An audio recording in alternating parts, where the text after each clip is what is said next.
উজ্জয়ন মহাকাল ভক্ত নিবাসে আমি দুদিন ছিলাম।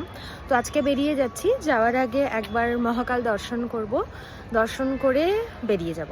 আপাতত 10টার সময় যেহেতু এখানকার চেক আউট টাইম, সেহেতু আমি ক্লক রুমে আমার সামানগুলো রেখে অনলি হ্যান্ডব্যাগটা নিয়ে আমি বেরোচ্ছি। তো এর আগে আমি কোনো ভিডিও বানাইনি because I was not feeling like that.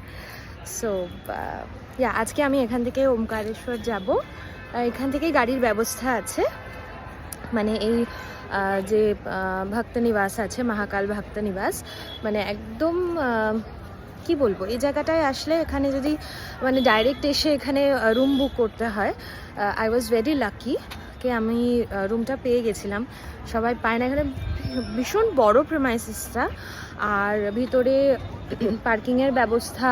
এটা রাস্তার পিছনটা দিয়ে এই যে ইয়েটা দেখতে পাচ্ছ, যে এই যে মন্দিরটা, এই মন্দিরের পিছন থেকে রাস্তা আছে মহাকাল মন্দিরে যাওয়ার।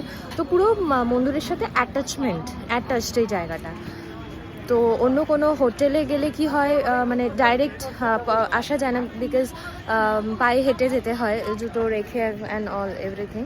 তো এখানেই ওই করিডোরটা আছে যেখানে লাইট অ্যান্ড সাউন্ড শোটাও হয় সন্ধ্যাবেলা। আর পিছন দিক থেকে আমি দুদিনই রাত্রিবেলা, অ্যাকচুয়ালি খুব জার্নি হয়ে গেছিলো বলে আমি রাতের যে আরতি হয় সেটা আমি অ্যাটেন্ড করতে পারিনি।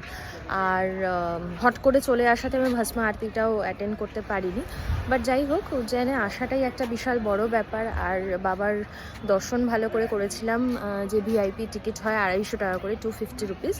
তো ওটাতে খুব সামনে থেকে নন্দীগেট থেকেই আমি দর্শন করেছিলাম। তো ইট ওয়াজ আ গ্রেট এক্সপিরিয়েন্স। তার আগে মহাকালের আগে কাল ভৈরব দর্শন করে, মানে উজ্জয়নী, দেন আমি মহাকাল দর্শন করি। তো আজকে আমার সেকেন্ড দিন এখানে, অ্যাকচুয়ালি থার্ড দিন। আমি তার আগের দিনকে এসে পৌঁছেছিলাম, 31 তারিখে আমি পৌঁছাই। আর আজকে 2 তারিখ। আজকে আমি এখান থেকে বেরোবো, ওমকারেশ্বর যাব, মামলেশ্বর যাব, নর্মদা দর্শন করব, দেন ব্যাক টু প্যাভিলিয়ন।